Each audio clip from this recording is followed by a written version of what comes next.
2008 оноос манай улс бие даасан хөдөлмөрийн аюулгүй байдал, эрүүл ахуйн тухай хуулийн хүрээнд ажилтны эрүүл мэнд, аюулгүй байдалтай холбоотой асуудлыг зохицуулах болсон нь тухайн үедээ салбарын эрх зүйн томоохон дэвшил байв.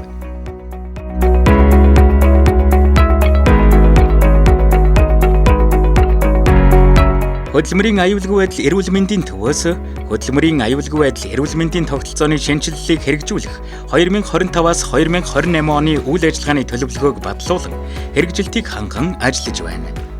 Орчин үеийн технологийн дэвшилттэй хослуулан салбарын хөгжлийг шинэ шатанд гаргах, ажил хөдөлмөр эрхлэгчдийн нэг бүрийн амь нас, эрүүл мэнд, аюулгүй байдлыг хамгаалах, хөдөлмөрийн аюулгүй байдал эрүүл мэндийн урьдчилан сэргийлтийг шинжлэх ухаанч нотлохоонд суйрлан үндэсний хэмжээнд хэрэгжүүлэх тогтолцооны шинжилгээг хэрэгжүүлж эхэллээ.